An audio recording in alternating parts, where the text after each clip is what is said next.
Hi viewers, welcome to film beat. నేను మీ Anusha. Nandamuri Balakrishna career లో super hit సినిమాల్లో ఆదిత్య 369 ఒకటి. ఈ సినిమా 90ల్లోనే టైం ట్రావెల్ నేపథ్యంలో తెరకెక్కి మంచి విజయం సాధించింది.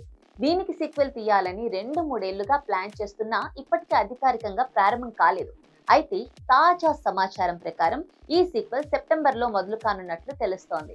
ఈ సినిమా ఆదిత్య 999 మ్యాక్స్ గా రానున్నట్లు మనకు తెలుసు. అయితే దీనిని తొలిత బాలకృష్ణే స్వయంగా దర్శకత్వం వహించాలని అనుకున్నారు. అలాగే తన తనయుడు మోక్షజ్ఞను కూడా ఈ సినిమాతో తెలుగు ప్రేక్షకులకు పరిచయం చేయాలనుకున్నారు. కానీ ఇప్పుడు ప్లాన్ మొత్తం మారిపోయింది.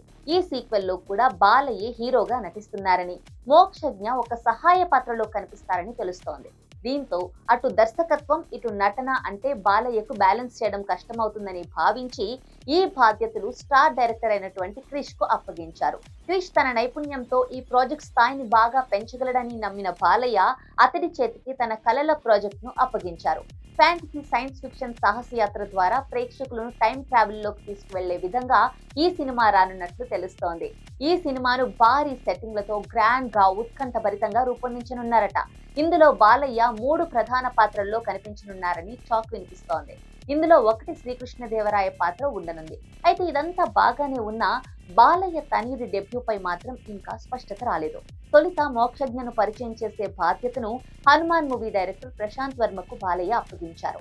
ఈ సినిమా ప్రీ ప్రొడక్షన్ పనులు కూడా ప్రారంభమయ్యాయి.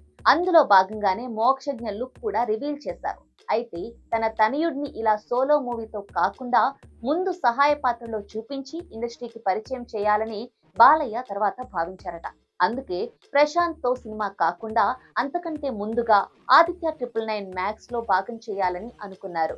బాలయ్య విషయంలో కూడా ఆయన తండ్రి సీనియర్ ఎన్టీఆర్ ఇలాగే చేశారు. దీంతో ఆయన మోక్షజ్ఞ విషయంలో కూడా ఇదే ఫాలో అవుతున్నారు. అందుకే మోక్షజ్ఞ ప్రశాంత్ వర్మ ప్రాజెక్ట్ కు బ్రేక్ పడింది. ఇప్పటికే మోక్షజ్ఞ వయస్సు 30 ఏళ్లు దాటిపోయింది మనకు తెలుసు. ఆయన ఇంకా అరంగేట్రం చేయలేదు. ఇదిగో అదిగో అంటూ ఊరిస్తూ వస్తున్నారు. మరి సెప్టెంబర్ లో అయినా ఈ ప్రాజెక్ట్ పట్టాలెక్కుతుందా లేదా అనేది చూడాల్సి ఉంది.